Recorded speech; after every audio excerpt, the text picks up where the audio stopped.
যাই হোক, স্বাগতম সবাইকে। তোমরা একটু দেখো যে ব্যাপন এবং নিঃসরণ টপিকটুকু। ব্যাপন মানে হচ্ছে ছড়িয়ে পড়া। কোনো কিছু ছড়িয়ে পড়াকে আমরা ব্যাপন বলি। এবং এখানে একটা শর্ত আছে যে স্বতঃস্ফূর্ত ভাবে, ঠিক আছে, যে উচ্চ ঘনত্বের বা উচ্চ চাপের স্থান থেকে নিম্ন চাপের দিকে ছড়িয়ে পড়বে, সেটাকে আমরা ব্যাপন বলি। তো নিঃসরণটা কেমন? সাপোজ একটা বেলুন আছে, মনে করো। বেলুনে তুমি পিন দিয়ে তুমি ফুটা করে দিলা। তো বেলুনটার বাতাস কিন্তু খুব ধীরে ধীরে বের হবে না, একটু সজোরে বের হবে দ্রুত গতিতে। এই ঘটনাটাকে বলি নিঃসরণ। ব্যাপন এবং নিঃসরণের ভিতরে কোনো বেসিক কোনো পার্থক্য নাই। এটাও ছড়িয়ে পড়া বুঝায়, এটাও ছড়িয়ে পড়া বুঝায়, ঠিক আছে। এটা হচ্ছে গিয়ে উচ্চ চাপের স্থান থেকে বা উচ্চ ঘনত্বের স্থান থেকে নিম্ন ঘনত্বের দিকে। নিঃসরণটা হচ্ছে গিয়ে উচ্চ চাপের স্থান থেকে নিম্ন চাপের স্থানের দিকে, ঠিক আছে। একই একই জিনিস, দুইটা পার্থক্যটা কি আমি পার্থক্যটুকু লিখে দিচ্ছি দুইটার। যে ব্যাপনটা হচ্ছে গিয়ে একটা ধীর প্রক্রিয়া। কি প্রক্রিয়া রে? ধীর। এবং এটা হচ্ছে দ্রুত গতির প্রক্রিয়া। এবং এটা স্বতঃস্ফূর্ত ভাবে হয়। আর এটা চাপের ফলে সংঘটিত হয়। চাপের ফলে। যেমন সাপোজ তোমরা তোমরা কাউকে তোমাদের প্রিয়তমার হাতে যে গোলাপটা উঠায় দাও, সে গোলাপ কিন্তু সুবাস ছড়ায়, তাই না? সে সুবাস কিন্তু তোমরা চাপ প্রয়োগ করতেছো না যে তার কাছে একটা সুবাসটা যাও, সে কিন্তু অটোমেটিক্যালি পাচ্ছে। এটা একটা স্বয়ংক্রিয় প্রক্রিয়া এবং ধীরে ধীরে ছড়াচ্ছে। আর কোনোদিন একটা বেলুন যদি রাখা হয়, তাকে চাপ না প্রয়োগ করলে কি সে ছড়াতে পারে তার ভিতরের বাতাস? না, তার মানে একটা চাপের ফলে সংঘটিত হয়। গুড।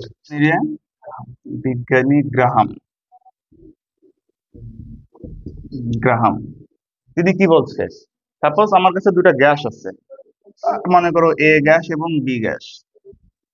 এ গ্যাস এবং বি গ্যাস। আমাকে প্রশ্ন করা হলো দুটি গ্যাসের ভিতরে কার ব্যাপনের হার বেশি হবে, ঠিক আছে। তো তিনি একটা সূত্র দিয়েছে, সে সূত্রটা হলো কোন গ্যাসের ব্যাপনের হার, রেট, আর হবে ওই গ্যাসের ঘনত্বের সাথে ব্যস্তানুপাতিক।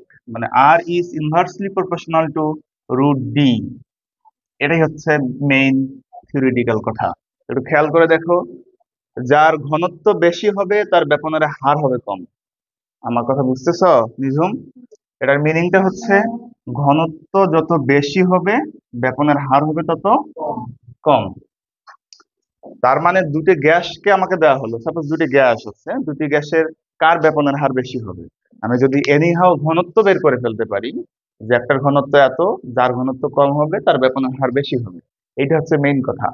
এই সূত্রটাকে যদি নর্মালাইজ করি আমরা, একটু খেয়াল করে দেখো, ডি হচ্ছে ঘনত্ব। ডি সমান, তোমরা জেনে রাখবা,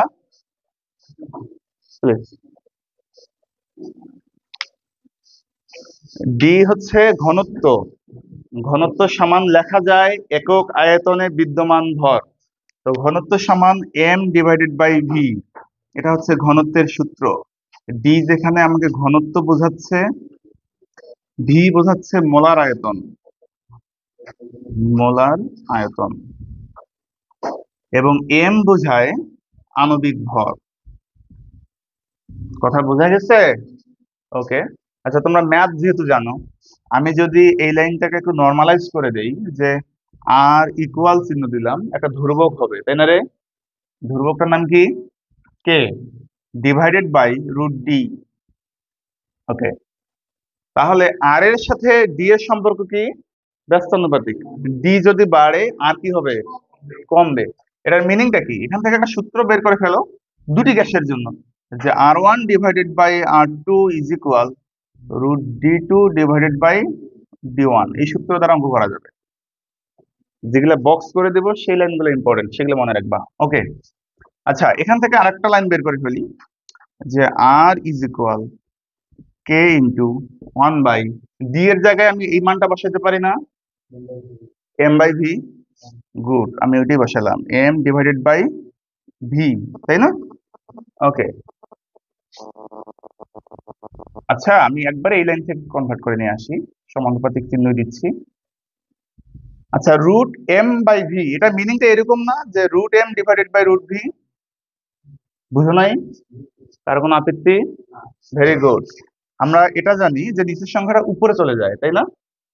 যে আর ইজ ইনভার্সলি প্রপোর্শনাল, মানে প্রপোর্শনাল টু রুট ভি নিচে রুট এম। বোঝা গেছে? তো আমার সম্পর্কটা বের করার দরকার আর এর সাথে এম এর। আর এর সাথে যদি আমি এম এর সম্পর্ক বের করতে চাই তাহলে লিখতে পারি যে R is inversely proportional to M. এটার মিনিংটা কি? এটার মিনিংটা হচ্ছে যদি কোনো গ্যাসের ভর বেশি হয়, আণবিক ভর, তাহলে সে গ্যাসের ব্যাপনের হার কি হবে রে? কমে যাবে। ঠিক আছে? এই লাইন থেকে একটা সূত্র বের করে ফেলবো যে R1/R2। আমি এতটুকু জানি যে আণবিক ভরের সাথে ব্যাপনের হারের সম্পর্ক ব্যস্তানুপাতিক। তো দুটি গ্যাসের তুলনা করা হলো, একটা গ্যাসের ব্যাপনের হার যদি R1 হয় আর একটা R2, ইজ ইকুয়াল লেখা যাবে উপরে হচ্ছে √m2, নিচে হচ্ছে √m1। কথা বোঝা গেছে? এই দুইটা লাইন থেকে আমরা অঙ্ক করবো, বাকিগুলো মনে রাখার কোনো দরকার নাই। ঠিক আছে? এই দুইটা লাইন খেয়াল করে দেখো, এটা মনে রাখা খুবই সহজ। তোমাদের দুইটা মোটা বান্ধবী দৌড়াচ্ছে, একটা মোটা বান্ধবী একটা পাতলা বান্ধবী দৌড় প্রতিযোগিতায়। আমরা এতটুকু আশা করতেই পারি যে বান্ধবীটা মোটা সে ফার্স্ট হতে পারবে না বা সে কম দৌড়াতে পারবে, আর যে একটু পাতলা সে একটু বেশি দৌড়াবে। সামারি অ্যাট এ গ্ল্যান্স হচ্ছে যার আণবিক ভর বেশি, যে গ্যাসটা মোটা বেশি অর্থাৎ আণবিক ভর বেশি, তার ব্যাপন কম বা ছড়িয়ে পড়ার হার কম। আমার কথাটা ক্লিয়ার কিনা? কথা বোঝা গেছে? তো সূত্র এটাই, R1/R2 ইজ ইকুয়াল √m2/m1 তুলনা করার জন্য। ওকে, সে কোন গ্যাসের ব্যাপন হার বেশি আমি খেয়াল করে দেখব, যার ভর বের করব। সব ক্ষেত্রে কি বের করব বলতো? ভর বের করব। এটাই আমার মেইন কাজ। এখন ভর দেখো, হিলিয়ামের ক্ষেত্রে ভর হচ্ছে 4, এর কত রে? 1 × 2 = 2। তাহলে দেখা যাচ্ছে হিলিয়ামের ভর বেশি, তাই আর ব্যাপনের হার কম। এ হচ্ছে সেই তোমার ওই মোটা বান্ধবীটা। ঠিক আছে? ওকে,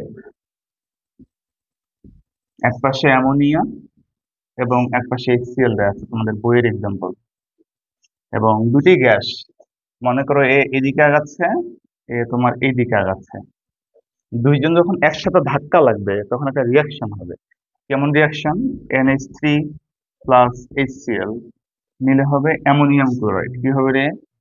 অ্যামোনিয়াম ক্লোরাইড, যার ধোঁয়াটা হচ্ছে সাদা। খেয়াল করে দেখো, যদি মাঝখানে তারা ধাক্কা লাগে না মিলিত হয়, তাদের ধোঁয়া হবে মাঝখানে।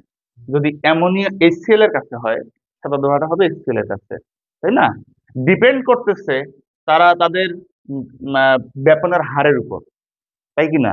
তো সিম্পল একটা কোশ্চেন এরকম হতে পারে, গ নং কোশ্চেন, যে কার ব্যাপন হার বেশি, কার ব্যাপন হার বেশি। ওকে, তো একটু খেয়াল করে দেখো ব্যাপন হার কার বেশি। এক্সাম্পলটা খুবই শর্টকাটে করে ফেলি আমরা। ভর বের করবে অ্যামোনিয়ার ক্ষেত্রে সিম্পল। প্রথমে লিখবা যে বিজ্ঞানী গ্রাহাম বলছে যে কোন গ্যাসের ব্যাপনের হার হবে তার আণবিক ভরের ব্যস্তানুপাতিক। ভর বাড়লে আণবিক ভর কি হয়, ব্যাপন হার কি হয় রে? কমে যায়। তো অ্যামোনিয়া, নাইট্রোজেনের খেয়াল করে দেখো, নাইট্রোজেনের ভর হচ্ছে 14 যোগ হাইড্রোজেন 1 × 3, তাহলে হচ্ছে 17। HCl এর ক্ষেত্রে 1 + 35.5 সমান হচ্ছে 36.5।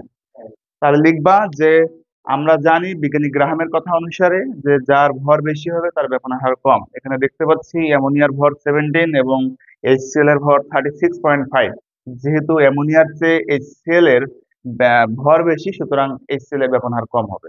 কথা বোঝা গেছে? ওকে, HCl এর ব্যাপনের হার কম মানে অ্যামোনিয়া বেশি দূরত্ব যাবে এবং HCl কম দূর যাবে। তার মানে HCl যদি কম দূর যায়, তার মানে এদের দেখা হওয়ার সম্ভাবনা মাঝখান থেকে এই পাশে। কথা বোঝা গেছে? কার কাছাকাছি মিলিত হবে? HCl। ঠিক আছে? জাস্ট ফর এক্সাম্পল, যে মধ্যবর্তী দূরত্ব দেয়া হলো 30 মিটার। কত মিটার রে? 30 মিটার। এবার প্রশ্ন করা হলো যে, নির্দিষ্ট করে প্রশ্ন করা হলো যে অ্যামোনিয়া থেকে কত দূরে যাবে মিলিত হবে, অথবা HCl থেকে কত দূরত্ব মিলিত হবে। প্রশ্নটা লিখছি যে তাদের মিলিত স্থান অ্যামোনিয়া থেকে কত দূরে হবে, কত দূরে হবে। এই রূপা বুঝতেছ? আপনি তো রূপা, আপনার শোনা হওয়া দরকার ছিল। আচ্ছা, এখানে দেখো অ্যামোনিয়া থেকে কত দূরে মিলিত হবে। আচ্ছা একটু লিখে দেই, মিলিত। তোমরা কি আমার কথা বুঝতেছো? তুমি ওকে, না বুঝলে প্রশ্ন করে নিবা, ঠিক আছে সজীব? ওকে, তো আমরা জানি, আচ্ছা মনে করো সাপোজ জাস্ট ফর এক্সাম্পল যে মিলিত স্থান এখানে হলো, এখানে মিলিত স্থান আমরা জানি না কোন জায়গায়, ধরে নিচ্ছি। আচ্ছা, অ্যাজ ইউর উইশ, তুমি এদিক থেকে এক্স দূরত্ব ধরে নিতে পারো, এদিক থেকে এক্স দূরত্ব ধরে নিতে পারো, যেহেতু আমরা জানি না। আমি ধরে নিচ্ছি অ্যামোনিয়া থেকে এক্স দূরত্বে মিলিত হলো, কত দূরত্বে রে? এক্স। তাহলে তোমরা বলো তো এতটুকু দূরত্ব কত হবে? Very good, 30 - x। হয়ে গেছে। আরেকটা কথা মনে রাখবা যে R is equal x by টি, মানে হচ্ছে উপরের দূরত্ব বাই সময়, ঠিক আছে? তো খেয়াল করে দেখো এখানে, আচ্ছা আমি লিখতেছি, ধরি অ্যামোনিয়া থেকে এক্স দূরত্বে মিলিত হলো, এক্স দূরত্ব আমি শর্টকাট লিখতেছি, হ্যাঁ, অ্যামোনিয়া থেকে এক্স দূরত্বে। আমরা এখন সেই বিখ্যাত সূত্র ফেলাই দিব, আর ওয়ান না লিখে লিখবো R ammonia divided by R HCl, দুটি গ্যাস যেহেতু আছে আমরা জানি ভরের সাথে কেমন সম্পর্ক, ব্যস্তানুপাতিক। তাহলে উপরে হবে এইচসিএল এর ভর এম এইচসিএল, নিচে হবে এম অ্যামোনিয়া, তাই না রে? গুড, তাহলে মানটা বসাই দিলে শেষ। মানটা এখন বসাই দেব। তো একটু খেয়াল করে দেখো, এই সূত্রটা একটু বের করি আমরা, যে R is equal x by টি, এটা একটু মনে রাখবা। তাহলে অ্যামোনিয়ার ক্ষেত্রে, অ্যামোনিয়া একটু খেয়াল করে দেখো, অ্যামোনিয়া এক্স দূরত্ব গেছে, ধরে দিচ্ছি টি সময়ে। তাহলে এ 30 - x দূরত্ব গেছে কত সময় বলো? টি সময় তো, তাই না? এও একই সাথে দুজনই বাসা থেকে বের হইছে মনে করো, তাহলে এও টি সময় অতিক্রম করছে, এও টি সময়। কথাটা বোঝা গেছে কি? ওকে, তাহলে অ্যামোনিয়ার আর অফ অ্যামোনিয়া যেটা আছে সেটা হবে এক্স ডিভাইডেড বাই টি, কারণ সে এক্স দূরত্ব গেছে টি সময়ে, তাই তার ব্যাপনের হার এক্স বাই টি। আর এইচসিএল গেছে কত দূরত্ব রে? 30 - x ডিভাইডেড বাই টি, কারণ এও গেছে টি সময়ে, ব্যাপনের হারটা বসাইলাম। কে কি নাম উঠছিল কিন্তু?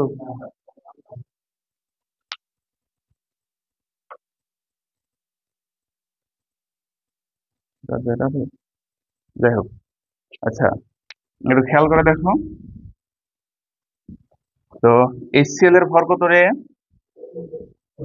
6.5, আর নিচে অ্যামোনিয়া কত? 17। আচ্ছা, আমরা এখন ক্যালকুলেশন করে কাটাকাটি করতে পারবো না? আচ্ছা, ক্যালকুলেটর আছে তোমাদের?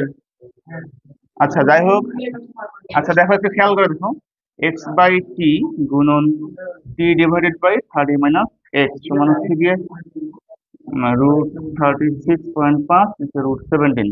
খেয়াল করে দেখো টি টি কাটা, তাহলে কি থাকে? এক্স ডিভাইডেড বাই 30 - x সমান রুট 36.5 হচ্ছে √17। হিসাব করলে এক্স এর মান বের হবে, বুঝতে পারছো না? এক্স এর ভ্যালু বের করতে পারবে না ক্যালকুলেশন করে? ক্যালকুলেটর চাপবা, আর গুণন করে দিবা, প্লাস মাইনাস করে দিলে শেষ, ঠিক আছে? অর্থাৎ জাস্ট ফর এক্সাম্পল যদি 20 বের হয়, তাহলে কি লিখবা? যে অ্যামোনিয়া থেকে 20 দূরে মিলিত হবে, 20 মিটার দূরে মিলিত হবে। যদি বলা হয় এইচসিএল থেকে কত, তাহলে 30 - 20, ঠিক আছে, 10 মিটার দূরে। পারা যাবে অঙ্কটা? পারা যাবে। ভেরি ভেরি ইম্পর্টেন্ট অঙ্ক এটা। এইটাই ব্যাপন থেকে আসা সবচেয়ে কঠিন অঙ্ক তোমাদের। এই অঙ্কটাই ব্যাপন থেকে আসা সবচেয়ে কঠিন অঙ্ক। কথাটা বুঝাইতে পারেনি? যদি গতানুগতিক অঙ্ক আসে শুধু এতটুকু আসবে, কার ব্যাপনের হার বেশি, ভর বের করবা দুজনেরই, যে বান্ধবী তোমার মোটা বেশি সে বান্ধবী ধরতে পারবে কম, ঠিক আছে? সিম্পল। মনে করো একটা পাত্র, একটা পাত্র, আমি আরেকটা পাত্র লিখলাম, এরও আয়তন ভি, এরও আয়তন ভি, দুইটার আয়তন ভি। এখানে হাইড্রোজেন গ্যাস ছিল, কি গ্যাস ছিল? Hydrogen gas. আর এখানে একটা গ্যাস আছে, যে গ্যাসটার নাম আননোন গ্যাস, যে গ্যাসটার নাম মনে করো রূপসী গ্যাস। কি গ্যাস বলো তো? রূপসী গ্যাস। ওকে, তো দুইটা একই আয়তনের পাত্র, একটাতে আছে হাইড্রোজেন গ্যাস আর একটা আননোন অজানা গ্যাস। কোশ্চেন করা হলো যে, হ্যাঁ আয়তন সমান, একই সমান পাত্র দুইটা, একটাতে হাইড্রোজেন গ্যাস, একটা রূপসী গ্যাস। আচ্ছা আমি এখানে লিখি, এ হাইড্রোজেন গ্যাস ব্যাপিত হয় ব্যাপিত হয় 8 সেকেন্ডে। এবং অজানা গ্যাস, যেটা নাম রাখছি আমি রূপসী গ্যাস, সে সময় নেয় হচ্ছে 32 সেকেন্ডে। কত সেকেন্ড বলো তো? 32 সেকেন্ড। প্রশ্ন করা হলো অজানা গ্যাসটি কি, আসলে রূপসীটার নাম কি? রূপসী গ্যাসটির নাম কি আসলে? এ কথা বোঝা গেছে? বা ভর কি, নাম কি, বা অথবা ভর কি, দেখি এটা দেখি। ভর কি, ভর কত? তো সলিউশন করে ফেলবা, সূত্র একটাই, R1 / R2। আর ওয়ান বলতে হাইড্রোজেনকে বোঝাচ্ছি, আর এটাকে বলতে অজানা, তাই না? অজানাকে, রূপসীকে শুধু আর দ্বারাই বোঝাই, বাংলা লিখতে পারতেছি না। √m/m hydrogen. ঠিক আছে, বোঝা গেছে না? Very good. তা মান বসিয়ে ফেলো যে আর হাইড্রোজেন, তার ব্যাপনের হার কত হবে? সে ভি আয়তনের গ্যাস বের করে দিয়েছে কত সেকেন্ডে? 8 সেকেন্ডে। তাহলে হবে যে V/8 ডিভাইডেড বাই কত রে, আর এর মান কত হবে? রূপসী গ্যাস ভি আয়তনের গ্যাস বের করতে কত সেকেন্ডে? 32। কথা বুঝতে পারছো? ইজ ইকুয়াল, আচ্ছা রূপসী গ্যাসের ভর আমরা বের করব, অজানা গ্যাস যেটা। আর হাইড্রোজেনের ভর কত? 2 √2, √2, তাই কিনা রে? বুঝো নাই? দেখো, আর গুণন করে দিবা, V/8 গুণন হচ্ছে 32/V সমান হচ্ছে √m/√2। এই খেয়াল করে দেখো, ভি ভি ক্যান্সেল আউট হয়ে যাচ্ছে, 4 × 8 = 32। 4, তাহলে √m এর মান কত হবে? √m এর মান হবে 4 √2। উভয় পাশে যদি তোমরা বর্গ করো তাহলে m হবে এপাশে 4 × 16, 16 × 2 = 32। হিসাব করলে উভয় পাশে বর্গ করবা, এখানে বর্গ করলে রুট আর এটা ক্যান্সেল আউট হয়ে যাবে, আর এর পাশে বর্গ করলে তোমার ক্যালকুলেটর চাপবা, তো জানতে হবে না। ঠিক আছে, ভেরি গুড। তাহলে কত হলো যে অজানা গ্যাস, যার নাম রাখছি আমরা রূপসী গ্যাস, সেই গ্যাসটার ভর কত ছিল? 32। সবাই টিমের অঙ্ক করা শেষ, ব্যাপন রিলেটেড। আরেকটা এক্সাম্পল তোমাদের বইয়ে আসছে যে আহ, রান্নাঘরের গ্যাসের সিলিন্ডার বাস্ট হয়ে যায় যখন, তখন সেটা কিসের উদাহরণ? ব্যাপনের নাকি নিঃসরণের উদাহরণ? তো খেয়াল করে দেখবা, যখন বাস্ট হয় বা সরু ছিদ্র পথে যখন বাতাস বের হয়ে যায়, তখন সেটা নিঃসরণের উদাহরণ। ঠিক আছে, সজোরে বেরিয়ে যায়। কিছুক্ষণ পর দেখা যাবে যে রূপা বলবে যে গ্যাস বাস্ট হয়ে গেছে, কারণ তার নাকি ঘ্রাণ চলে আসছে। এই ঘ্রাণটা কিসের জন্য? ব্যাপনের জন্য। ঠিক আছে, তাহলে নিঃসরণ এবং ব্যাপন উভয়ই ঘটে। আগে ঘটে নিঃসরণ, আগে কে? নিঃসরণ। Very good.